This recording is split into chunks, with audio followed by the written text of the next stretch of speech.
ठाणे महापालिका क्षेत्रातील 50 पेक्षा अधिक सदनिका असलेल्या गृहसंकुलांनी अधिकृत पेस्ट कंट्रोल एजन्सी नेमून डास-अळीनाशक औषधांची फवारणी करावी असा निर्णय प्रशासनाने घेतला आहे।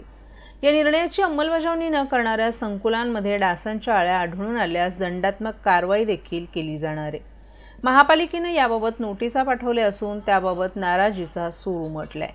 डासांची उत्पत्ती रोखण्यासाठी महापालिकेकडून विविध उपाययोजना करण्यात येतात। मुख्य रस्ते, अंतर्गत रस्ते, गल्ल्या, गटार, संकुल, चाळी आणि झोपडपट्ट्या येथे डास-अळीनाशक औषधांची फवारणी केली जाते।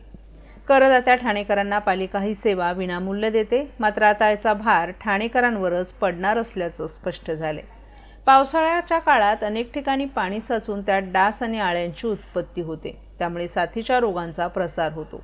सदनिकांच्या गॅलरीमधील मोकळ्या जागा, झाडांच्या कुंड्या, अडगळ येथे पावसाचं पाणी साचतं। तसंच इमारतींच्या आवारात गच्चीवर साचवलेलं साहित्य, गाड्यांचे टायर आणि भंगार येथेही डासांची उत्पत्ती होते।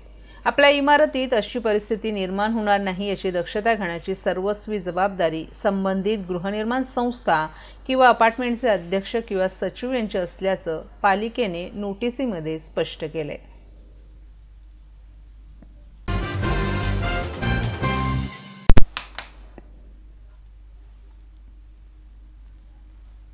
ठाण्याच्या वर्दळीच्या रस्त्यावरील स्टेशन परिसरातील वामनशंकर मराठी ज्वेलर्स प्रायव्हेट लिमिटेड या दुकानात एका अनोळखी इसमांनी कडी-कोंडा तोडून दुकानात प्रवेश करत दुकानातील 28.77 लाखांचा मुद्देमाल घेऊन पोबारा केला होता।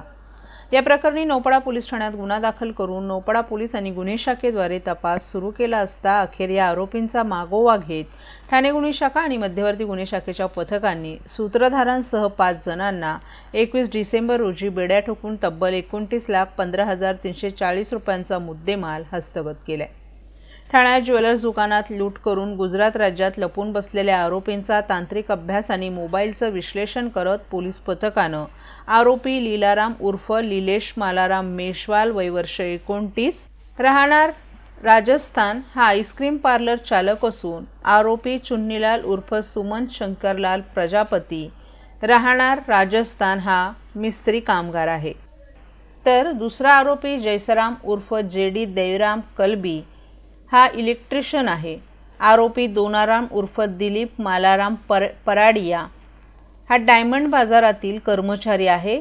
तसंच आरोपी नागाजीराम प्रतापजी मेघवाल यांना गुजरात राज्यातील सुरत येथून अटक करून त्यांच्याकडील 483 ग्राम वजनाचे सोन्याचे दागिने, 5.5 किलो वजनाची चांदीची नाणी, भांडी, दागिने, इमिटेशन ज्वेलरी, मोबाईल फोन आणि इतर वस्तू असा 29,15,340 रुपयांचा मुद्देमाल हस्तगत करण्यात आलाय।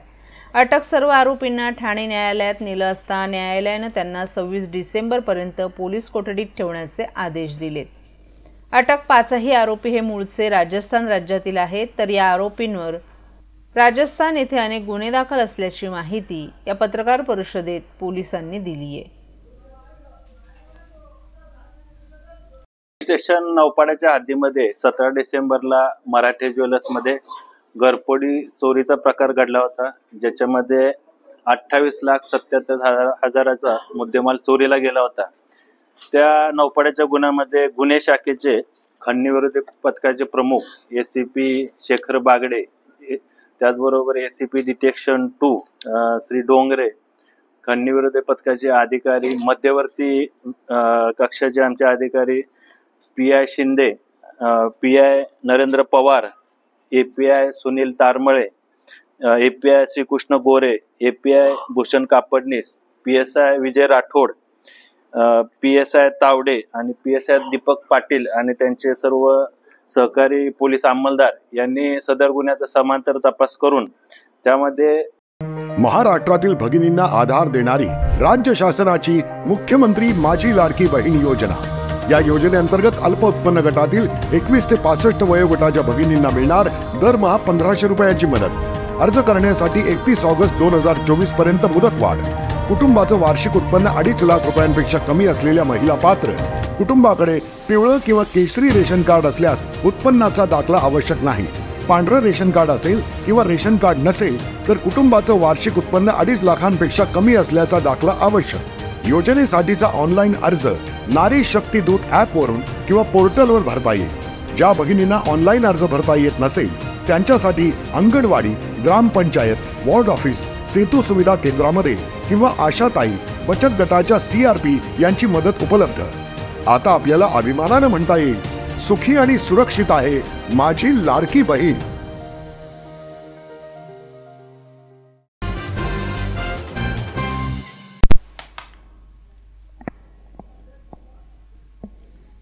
ट्रॅफिक जाममधून सुटका करण्यासाठी मुंबई आणि आजूबाजूच्या परिसरातील केबल टॅक्सी चालवण्याचा प्रस्ताव परिवहन मंत्री प्रताप सरनाईक यांनी मांडलाय।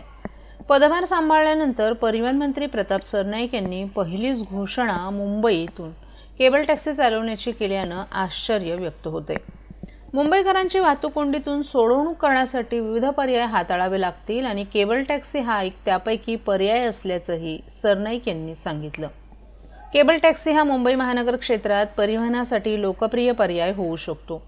सध्या महाराष्ट्रात कोणत्याच ठिकाणी केबल टॅक्सी नाहीत। जर आपण 15 आसनी किंवा 20 आसनांची केबल टॅक्सी चालवली तर ट्रॅफिक जाममधून सुटका होईल। जर आपण मेट्रो चालवू शकतो तर केबल टॅक्सी चालवण्यात कोणती समस्या नाही, कारण आपल्या रोपवे उभारण्यासाठी जास्त जमीन लागणार नाही।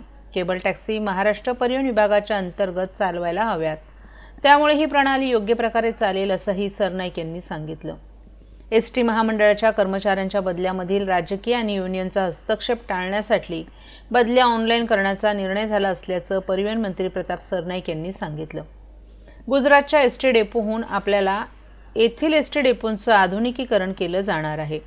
एसटी महामंडळात सुसूत्रता आणण्यासाठी काही कटू निर्णय घ्यावे लागतील।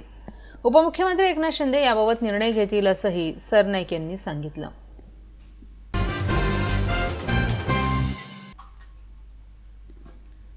वाहनांच्या वर्दळीमुळे दिव्यांग आणि दृष्टिहीनांना रस्ता ओलांडता अनेक अडथळ्यांचा सामना करावा लागतो। कधीकधी अन्य व्यक्तीवर त्यांना अवलंबून राहावं लागतं। तेव्हा वाहतूक सुरक्षा अभियानाचं औचित्य साधून ठाणे महापालिका आणि शहर वाहतूक शाखा यांच्या संयुक्त विद्यमानं ठाण्यातील 3 हात नाका सिग्नलवर प्रायोगिक तत्वावर दिव्यांग पूरक सिग्नल यंत्रणा कार्यान्वित करण्यात येणार असल्याची माहिती वाहतूक उपायुक्त पंकज शिरसाट यांनी दिली आहे। ठाण्यात नागरीकरणासोबतच वाहनांची संख्या वाढत आहे। 3 हात नाका, नितीन कंपनी आणि कॅडबरी जंक्शन, कापूरबावडी, माजोवडा अशा मुख्य चौकात एकाच वेळी अनेक रस्त्यांवर वाहनं येतात। या जंक्शनवर सिग्नल यंत्रणा असली तरी डोळस व्यक्तीलाही रस्ता ओलांडताना अडचणींना तोंड द्यावं लागतं, तर दृष्टिहीन दिव्यांग व्यक्तींना रस्ता ओलांडताना अडचणी येतात। तेव्हा दिव्यांग पूरक सिग्नल यंत्रणा बसवण्याचा निर्णय घेण्यात आलाय। ठाण्यातील 3 हात नाका सिग्नलवर प्रायोगिक तत्वावर दिव्यांग पूरक सिग्नल यंत्रणा बसवली जाणार आहे। यामध्ये रेल्वेच्या दिव्यांग डब्याच्या धर्तीवर बीपर असणार असून जिथे चढ उतार असतील तिथे छोटे छोटे रॅम्प केलेले असून तेथील पोलवर हे बीप असणार आहेत।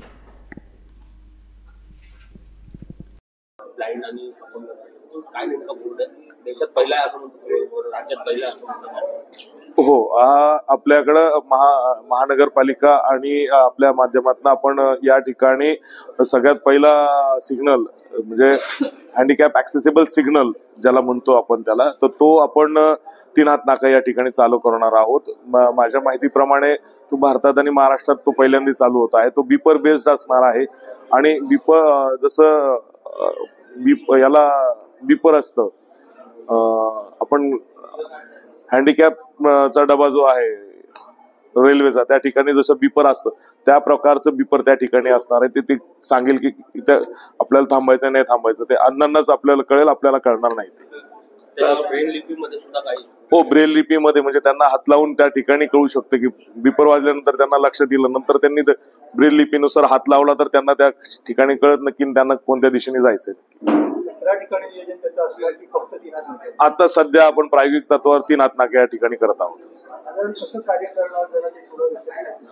मी आताच सांगितलं होतं की बीपर आणि ऍक्सेसिबल आहेत, म्हणजे त्याला जे ठिकाणी असं चढ उतार आहेत त्या ठिकाणी त्यांना रॅम्प छोटे छोटे रॅम्प केलेले आहेत, त्या ठिकाणी त्यांनी जायचं आणि प्रत्येक पोलला तो बीपर असणार आहे।